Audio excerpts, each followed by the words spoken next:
Aujourd'hui, je vous invite à célébrer un anniversaire très particulier que nous allons placer sous le signe de l'énergie. Un anniversaire qui va nous faire traverser un siècle d'histoire et plonger dans le quotidien des Français grâce aux images d'archives de Pathé et de Lina. Cet anniversaire, c'est celui d'une entreprise française qui souffle sa 100e bougie. Et pour nous accompagner dans ce voyage à travers le temps, j'ai le plaisir d'accueillir Patrick Pouyanné, le PDG de Total Énergie. Bonjour Patrick. Bonjour Annabelle. Soyez le bienvenu. Merci. Alors, 100 ans d'histoire en quelques minutes, c'est un beau défi que nous allons devoir relever ensemble. Alors, nous allons revenir sur des événements qui ont marqué le monde et qui ont aussi transformé la vie quotidienne des Français depuis 1924. Regardez, ces événements, ils sont là. Ils s'affichent sous nos yeux. Mais par quoi allons-nous commencer? Je vais vous demander de choisir les événements qui retiennent le plus votre attention. Le premier me paraissait évident, je veux dire 1924, parce que c'est la date de création de l'entreprise et c'est le début d'une longue histoire. Ensuite, le deuxième est peu de temps après, je crois que c'est les pionniers, puisqu'on a choisi les pionniers, c'est 1927-1933, le début de l'aventure de Total Énergie. On va aller plus loin, après la Deuxième Guerre mondiale, les 30 Glorieuses, l'avènement de l'automobile, de l'avion, du transport. Et là, il y a plein d'histoires à raconter. Sans doute. Ensuite, je pense qu'on va se prolonger un peu plus loin, c'est 1973, je pense. La première grande crise géopolitique du pétrole. On va en parler. Très bien. Et pour terminer, est-ce qu'il y a une autre période dont vous souhaiteriez parler avec nous? C'est plus récent, je pense que c'est tout ce qui est autour du climat. Je vais choisir deux dates symboliques, 95, la première COP, et puis 2015, l'accord de Paris. C'est parti. Parfait, Patrick. Alors, l'année 1924, c'est votre premier choix pour démarrer ce voyage dans le temps. Et je vous propose tout de suite de plonger dans les archives de Pathé. Regardez. 1924, Ford fait sortir d'usine sa 10 millionième automobile. L'aviatrice Adrienne Bolland bat le record féminin de looping avec 212 boucles. Et la France organise les premiers Jeux Olympiques d'hiver à Chamonix et ceux d'été à Paris. Tout ça la même année et ce n'est pas terminé. Car le 28 mars 1924 marque la création de la Compagnie Française des Pétroles, l'ancêtre de Total Énergie. Une Compagnie Française des Pétroles? Pourquoi faire? Revenons un peu en arrière. 1917. En pleine guerre mondiale, la France se retrouve à court d'essence.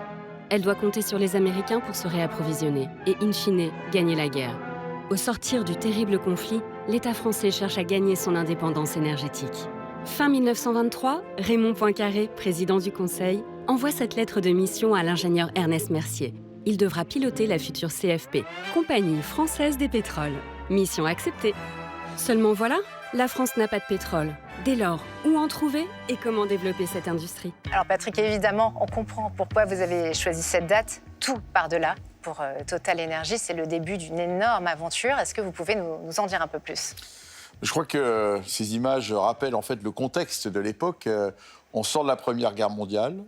La France a découvert que l'accès aux hydrocarbures devient clé. C'est la première guerre où on va utiliser des engins mécanisés. Et en fait, la France dépend complètement de l'approvisionnement de compagnies étrangères, notamment anglo-saxonnes. Et il y a une idée de génie qui traverse les négociateurs français au traité de San Remo, c'est de prendre à l'Allemagne les actions de ce que sera de l'Iraq Petroleum Company. C'est la Deutsche Bank qui détenait ces actions. Et sur cette base de ces actions-là, va être créée la Compagnie Française du Pétrole.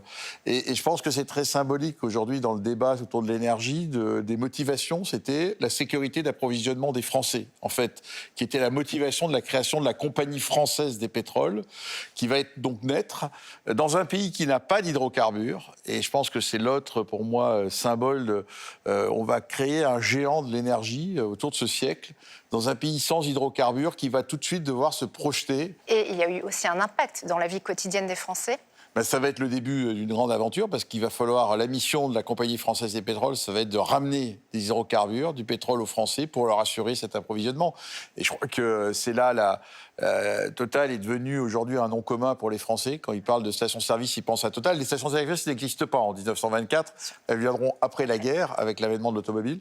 Mais je pense que c'est le début d'une longue histoire qui va se construire au fil des années. Et on va voir ça très concrètement dans quelques instants. On passe tout de suite au deuxième événement que vous avez choisi, le tournant des années 30. Regardez.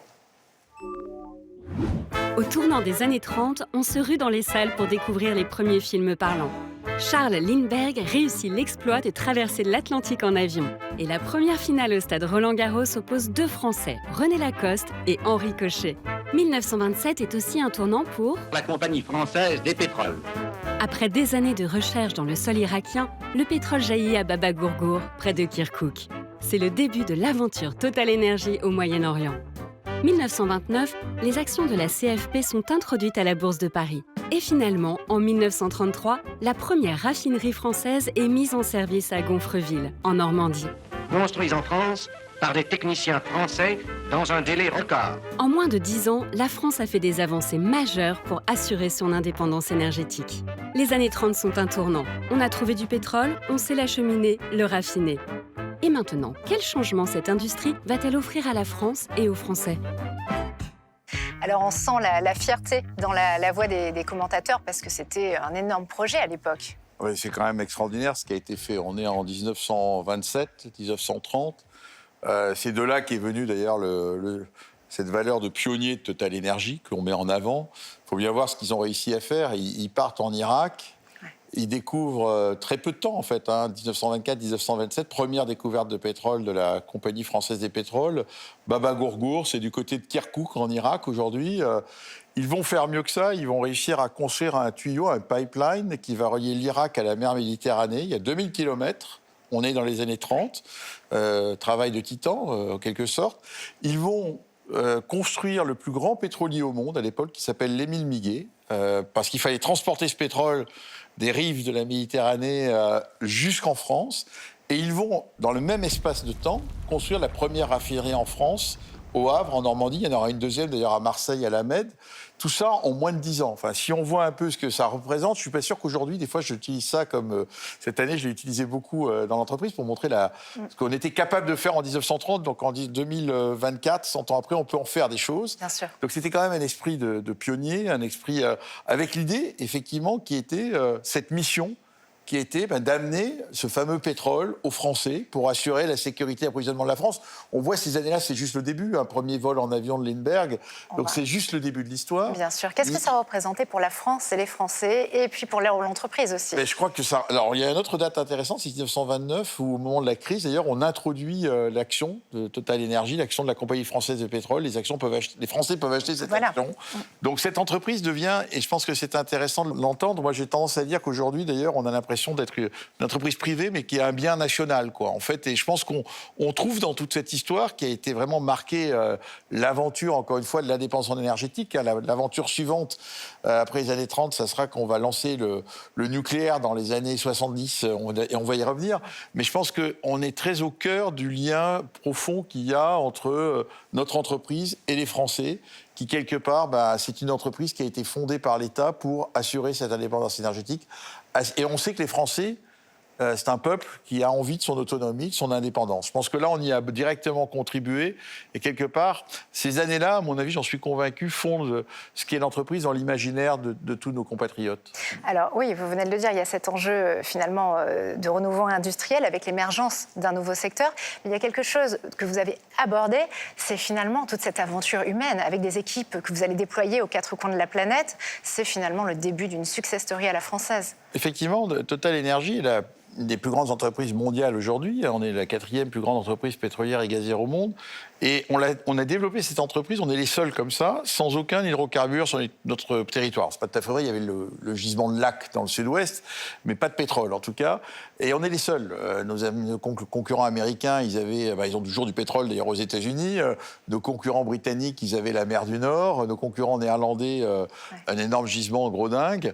Et donc nous, on a dû toujours partir à l'étranger. On est né au Moyen-Orient, l'Irak.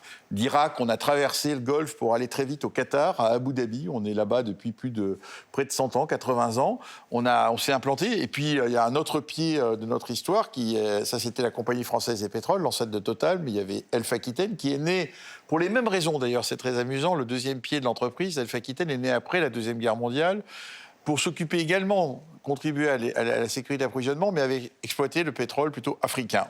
Et donc, on va avoir là aussi des aventures humaines extraordinaires au Gabon, au Congo. Et donc, c'est très je dirais, dans l'ADN de l'entreprise que d'avoir ces pionniers qui sont prêts à se projeter pour la France, quelque part, parce qu'ils ont envie de contribuer au développement de cette entreprise pour toujours approvisionner la France avec une énergie qui soit toujours la moins chère possible. On va enchaîner avec une période que vous connaissez très bien, les 30 Glorieuses, le grand boom économique et démographique d'après-guerre. Ça vous va ? Très bien. On y va, allez, Allons-y. c'est parti. 1955, disparition d'Albert Einstein et avènement du rock en haut des charts américains. En France, Louison Bobet remporte le Tour pour la 3e fois d'affilée et Jacqueline François signe le tube de l'année. Les lavandières du Portugal. Le monde tourne à toute vitesse, propulsé par une énergie débordante, le pétrole. Regardez plutôt, grâce au moteur à réaction, le transport aérien nous rapproche de Tokyo, Rio ou Papeete. Et dans la vie quotidienne, on voit naître une nouvelle reine, la voiture. Désormais plus abordable, elle offre liberté, confort, vacances à la mer. D'immenses changements dans cette société occidentale en plein boom démographique et économique. Cette période de progrès unique sera bientôt nommée les 30 Glorieuses. Et au cœur de ce monde qui évolue vite, une question. Est-ce que ce développement inouï aurait été possible sans l'abondance énergétique ? Une période incroyable, hein, les 30 Glorieuses. Pourquoi avez-vous choisi cette époque ? Parce que c'est le début, c'est l'avènement quand même d'une révolution pour nous tous. La capacité, la liberté de mouvement, quelque part, grâce à ce fameux pétrole qu'aujourd'hui parfois on décrit, mais à l'époque c'est lui qui nous a permis d'avoir accès à la voiture. Toute la vie des Français change à ce moment-là. L'avion également va se démocratiser, donc c'est une révolution en fait. Donc on n'imagine pas, dans une période après la guerre, où c'est de l'optimisme qui domine, je pense, les Français. On a envie de construire, on a un appétit pour consommer, pour se libérer des périodes qui ont été dramatiques. La raffinerie dont j'ai parlé tout à l'heure, elles ont été détruites pendant la guerre, il a fallu tout reconstruire. Et c'est aussi, naturellement, la création, le lancement des stations-service pour nous. C'est-à-dire que les fameuses Total va être une marque qui va être lancée à cette période-là. Et là, encore plus, parce que la voiture, c'est encore une fois votre liberté de mouvement, liberté d'agir. Ça change complètement notre relation à notre vie quotidienne. Eh bien, les Français vont apprendre à aller chez Total, parce qu'il va y avoir des stations Total qui vont fleurir à travers la France. Donc c'est vraiment cette révolution des transports, elle est essentielle, je crois, dans la vie de tout le monde, et on n'est pas prêt à y renoncer. Au-delà de la révolution des transports, quel a été le rôle de l'énergie dans la transformation en profondeur de la société ? En fait, le pétrole, il faut bien voir, c'est l'énergie la plus facile à utiliser, la plus dense, la plus pratique, la moins chère aussi, qu'on ait jamais trouvée. En fait, nous, on a cherché depuis des siècles. On a cherché toujours, l'homme a cherché quelle est l'énergie qui va permettre justement de développer des moyens. Et en fait, la révolution industrielle, il y a eu le charbon d'abord qui l'a provoqué, mais le pétrole étant la plus facile à transporter, à produire, et c'est un liquide, ça se prend un petit volume, c'est pas un gros stockage, il change tout. Il change tout. C'est-à-dire que sans cette énergie, il n'y aurait pas de développement économique, il n'y aurait pas le développement humain qu'on connaît. Et nous, d'ailleurs, Français, on en a bénéficié dès les années 50. Il y a des pays émergents aujourd'hui, un peu partout sur le monde, qui n'ont pas encore accès à cette énergie, pour lesquels ce pétrole, c'est encore trop cher. On voit d'ailleurs la chance qu'on a eue, nous, de vivre dans ce pays, d'avoir la Compagnie française des pétroles qui amène ce pétrole, qui permet le développement. Et il y a d'autres pays qui encore, 70 ans après, aspirent au niveau de vie qu'on a. Il ne faut jamais l'oublier qu'on a la chance d'être dans un pays qui a justement connu cette effervescence. Très bien. Alors maintenant, on va parler d'une période un peu plus délicate, puisque vous avez choisi 1973, le premier choc pétrolier. On y va ? On y va.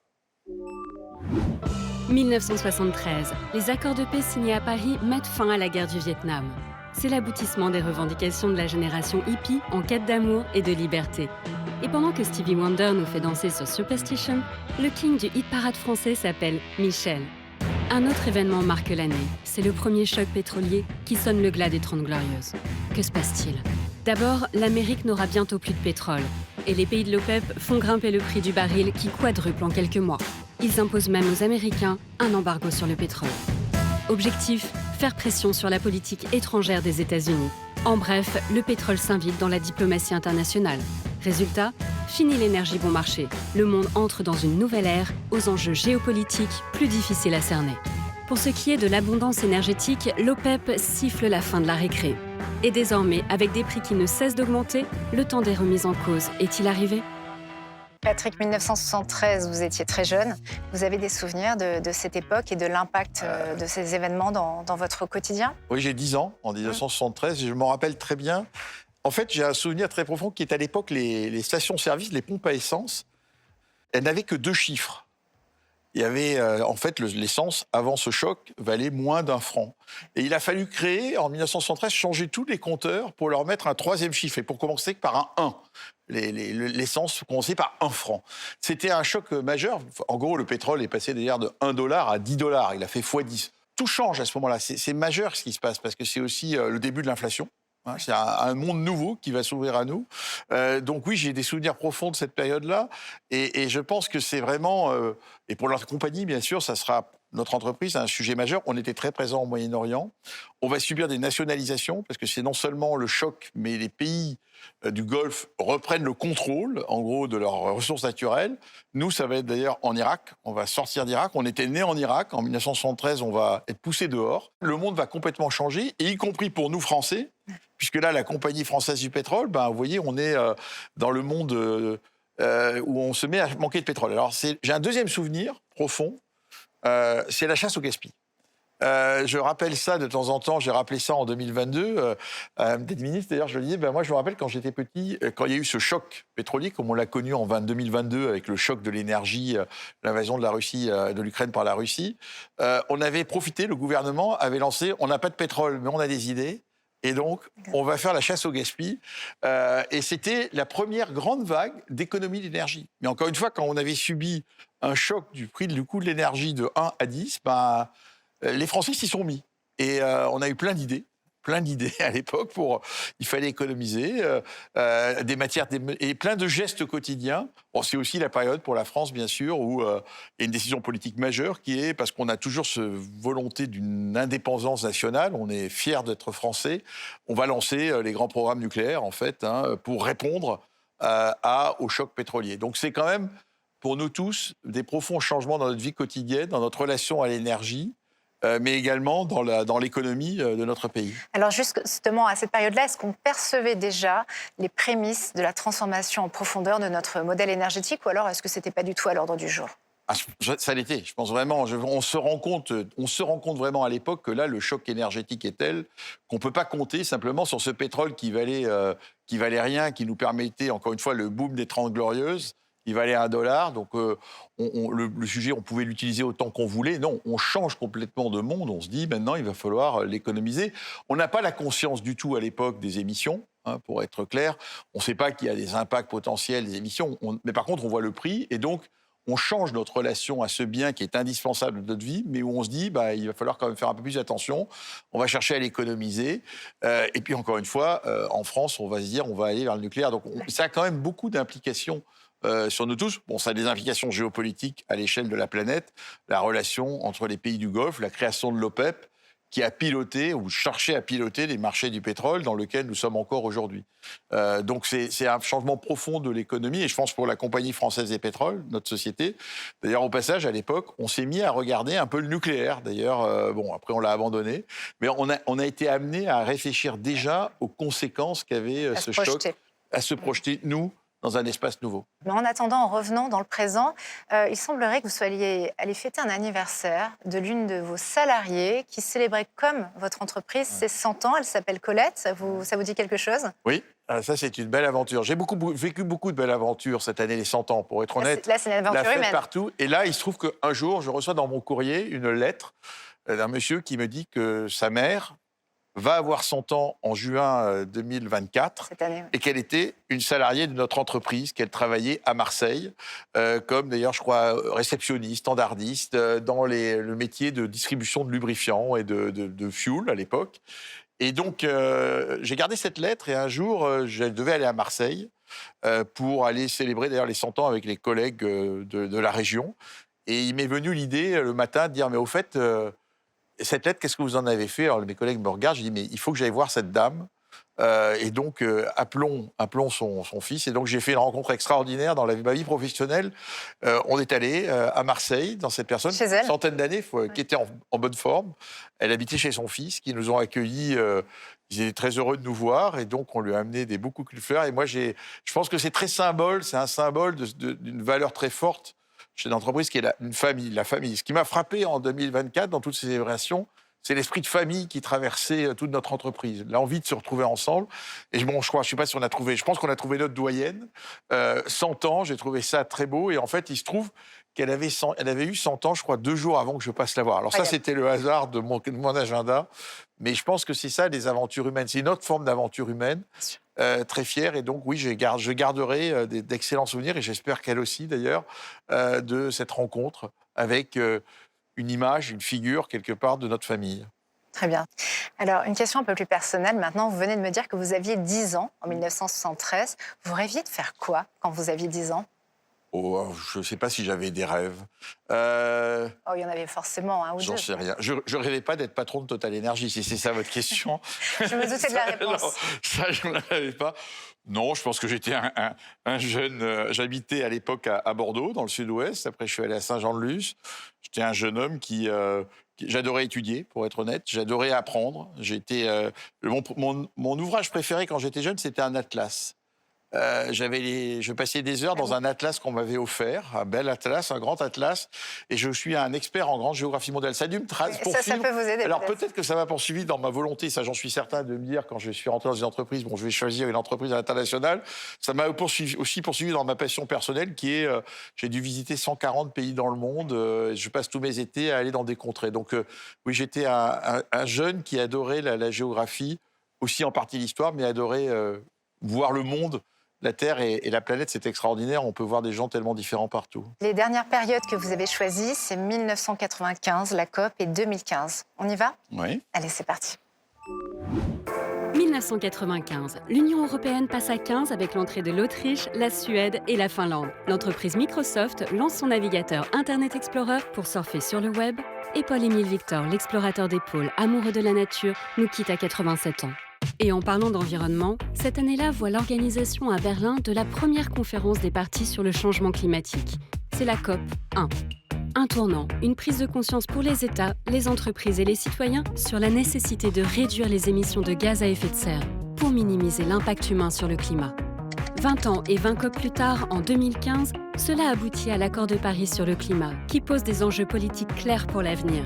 Si le pétrole fut l'énergie du XXe siècle, les énergies bas carbone doivent s'imposer au XXIe. Mais alors, comment envisager l'avenir sans énergie fossile ? Comment continuer à fournir l'énergie nécessaire au développement mondial sans aggraver la crise climatique ? Patrick, pouvez-vous nous dire pourquoi vous avez choisi ces deux périodes ? 2015, je vais y revenir, mais d'abord 95, il se trouve que j'aurais pu être sur l'image de votre film, puisque je participais à la COP 1 à Berlin, du côté des États. C'est la seule fois d'ailleurs où je suis allé dans une COP en tant que parti, puisque j'étais à l'époque conseiller du Premier ministre pour les questions d'environnement. Le Premier ministre de l'Environnement s'appelait Michel Barnier et j'étais avec lui sa délégation. D'ailleurs, la présidente de la COP 1 s'appelait Angela Merkel, elle était ministre de l'Environnement. Mon parcours personnel fait que mes premières fonctions au sein de l'État étaient dans les questions d'environnement, donc je connaissais ces sujets. Mais je dirais que chez Total, à l'époque, quand on a fusionné Total, Fina et Elf, le sujet du changement climatique est présent chez les dirigeants. On n'est pas allé, on va se lancer dans, par exemple, on va très vite adopter des politiques de arrêter le flaring du gaz. De là à en voir les conséquences complètes, qui va être de dire, en fait, il va falloir se poser la question de la transition. Le mot transition, il apparaît en 2015, on en parle peu avant. La transition des énergies du pétrole et du gaz vers des énergies nouvelles, ça c'est nouveau. Donc oui, j'y suis sensible. Et quelque part, d'ailleurs, en 2015, j'invite tous les collaborateurs de l'entreprise à se poser une question qui est... c'est quoi Total Energy dans 20 ans ? Une espèce d'ambition. C'est pas moi le PDG qui va l'écrire tout seul sur mon coin de... J'invite tout le monde à collaborer. Et dans un document qu'on va publier d'ailleurs en début 2016, on trace ce que va être le parcours de Total Energy depuis 10 ans. Et quelque part, ça a été ma feuille de route, qui est une feuille de route auquel les collaborateurs ont directement contribué et dans lesquelles il y avait du pétrole, il y avait du gaz, mais il y avait aussi la volonté d'aller vers ces énergies nouvelles. On écrivait, on va produire du pétrole avec moins d'émissions. On écrivait des tas de choses. Donc on est conscient et le phénomène ne va que s'accélérer au cours des années qui suivent. Du coup, il y a une conscience beaucoup plus forte, je pense, dans notre pays, chez nous ici, des conséquences de cet accord. On est fiers, encore une fois, on l'a porté sur les fonds baptismaux. Et donc on a envie, les Français ont envie d'être exemplaires quelque part. Et donc pour l'entreprise que nous sommes, au cœur de ce défi énergétique, on doit y contribuer très directement, être en phase avec les Français, en quelque sorte. Je vais vous inviter justement tout à l'heure à un tout petit exercice de prospective. Je vais juste revenir à un élément qui est important, une question que j'aimerais vous poser. En 2015, lorsque vous intégrez vos fonctions en tant que grand patron d'une entreprise de l'énergie, là, vous êtes invité finalement à réinventer votre entreprise, puisque l'accord de Paris, c'est vraiment le changement, c'est la transition énergétique, c'est on y va, mais Total Énergie doit se réinventer totalement. Oui, en 2015, c'est un peu plus progressif. Pour être honnête, je vous ai dit l'histoire. En fait, l'accélération profonde, pour moi, elle est un peu plus tard, parce qu'en 2015, il y a cet accord. Mais l'accord, en fait, et on lui fait dire beaucoup de choses.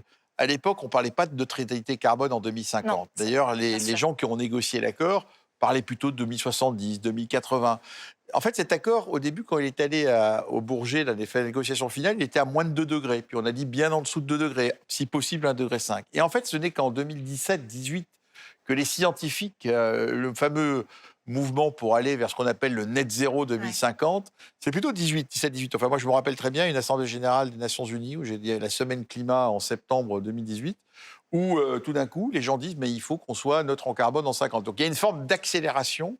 Et je rentre d'ailleurs voir mes collègues à Paris, je leur dis oh là là, qu'est-ce qu'on va faire, comment on va faire. Et là, je prends conscience, moi, dans ma tête, qu'il va falloir que ce qu'on avait écrit en 2015, cette ambition d'évoluer, il va falloir lui donner un coup d'accélérateur. Et quelque part, ce coup d'accélérateur, on va le donner très vite en 2020, avec, on décide que Total va devenir Total Énergie en 2021, et on décide de changer d'échelle dans la politique d'investissement dans les nouvelles énergies, et notamment les énergies renouvelables. En gros, en 2015, on était actionnaire d'une petite société solaire aux États-Unis. On va totalement changer d'échelle à partir de 2020. Il n'y a pas longtemps, et dans une forme d'accélération. Et là, on va redevenir quelque part les pionniers des nouvelles énergies qui ont été les pionniers 100 ans avant. Et je pense que c'est cet esprit-là qui nous a animés et qui fait que, oui, on a décidé d'aller dans une direction nouvelle, mais parce que on veut aussi accompagner la société. En fait, je pense que ce qui marque l'histoire, là, c'est qu'il y a des ruptures. La société bouge, et cette entreprise, c'est pour ça qu'elle a 100 ans, a été capable de s'adapter à chacune des ruptures. Première Guerre mondiale, Deuxième Guerre mondiale, 73, et puis maintenant, un sujet majeur pour nous dans le monde de l'énergie, qui est relever le défi du changement climatique. Et je pense qu'on veut tous, dans l'entreprise, y contribuer. C'est un énorme défi. Vous allez réussir à réinventer Total Énergie, totalement ? Totalement non, parce que c'est plus compliqué que ça. Parce que la transition, ça prend du temps. Et que les Français, pour l'instant, mais que nos clients, ils veulent encore du pétrole et du gaz. Et la vraie difficulté dans laquelle on se trouve, nous, c'est trouver la ligne de crête. Comment on fait pour servir encore aujourd'hui l'énergie dont vous avez besoin tous les matins, parce que vous n'avez pas envie de vous retrouver sans énergie, hein, on le dit depuis le début, notre société vit avec. Donc il faut qu'à la fois, on continue à fournir cette énergie, mais en même temps qu'on investisse de plus en plus dans des nouvelles énergies, avec moins de carbone, bas carbone. Il faut qu'on fasse des économies d'énergie, il faut qu'on consomme moins, il faut qu'on diversifie notre mix énergétique. Voilà mon défi. Alors, ça prend du temps, mais je suis assez fier parce que finalement, à l'espace de moins de 10 ans, on a réussi à enlever 15% du carbone. Maintenant, nous vendons aux Français une énergie dont le contenu de carbone est 15% plus bas. Bon, ce n'est pas encore 100%, mais on progresse, et notre idée, c'est qu'il faut que d'ici 2030, on soit à 25% de moins. Donc, il y a une vraie révolution dans l'entreprise. De ce point de vue-là, elle doit se transformer, elle doit aller vers des nouvelles énergies, vers des nouveaux métiers. Mais ce n'est pas simple, mais on ne peut pas le faire beaucoup plus vite que nos clients et que la société, mais en même temps, on ne doit pas être non plus déboulé. Le but, ce n'est pas de retarder la société, pas du tout. C'est d'être, au contraire, en avance et de l'accompagner. Parce que l'ambition qu'on a tous, c'est encore une fois que cette entreprise puisse fêter en 2124, c'est 100 ans. On va croiser les doigts. Un futur souhaitable pour Total Énergie. Alors, à l'horizon 2034-2035, dans 10 ans, on ne va pas aller si loin, on ne va pas faire beaucoup de prospectives. Après-demain. Mais je crois que je viens de décrire quelque part. On a lancé les bases. Là. Enfin, les bases sont ancrées. Total est devenu Total Énergie. Il faut que le énergie avec un S devienne de plus en plus gros. Il faut que ce pilier des nouvelles énergies, notamment, en fait, on est en train de construire un électricien au sein de Total Énergie, puisqu'on ajoute de l'électricité à base d'énergie renouvelable, à base de centrales à gaz. En fait, on est pétrolier, on est de plus en plus gazier. Les Français ne le savent pas beaucoup. Les Français nous identifient encore beaucoup aux stations-service. Ils nous aiment bien d'ailleurs, surtout quand on arrive à maîtriser le prix. On va chez eux. Maintenant, on est devenu un fournisseur d'électricité. Les Français peuvent avoir une facture Total Énergie pour leur électricité, pour le gaz. Je suis sûr que vous êtes cliente, ou alors en tout cas, je vais vous convaincre, comme tous nos auditeurs. Mais je pense que c'est important. Et donc, il faut, pour moi, en 2030, on a dit 20%. En 2035, je pense que l'électricité devra représenter 25-30% de notre entreprise. Et on s'en donne les moyens. On fera encore du pétrole, on fera encore du gaz, mais on va de plus en plus balancer. Il faut que le S de énergie, Total Énergie, soit de plus en plus une réalité pour accompagner les Français et nos clients. Et dans 100 ans? Dans 100 ans, on sera toujours là. Moi, je suis convaincu que l'histoire de l'entreprise démontre qu'on est capable de s'adapter. Alors, dans 100 ans, je pense qu'on ne fera plus de pétrole. C'est ce que j'allais dire, avec ou sans pétrole. Ça, okay. Je pense qu'on n'en fera pas. Je pense qu'on sera devenu... Mais le monde de l'énergie évolue tout le temps. On sera encore plus électricien, puis peut-être qu'on fera des fuels synthétiques. On s'ira dans des aventures, peut-être qu'on ira un jour vers la fusion nucléaire, je ne sais pas. Mais je pense que l'énergie est un monde absolument passionnant. Oui, le champ des possibles et tout. On est tous passionnés par cela quand on vit dans ce monde. On a la chance d'être dans une entreprise qui fonctionne, avec une capacité d'innover, de s'adapter.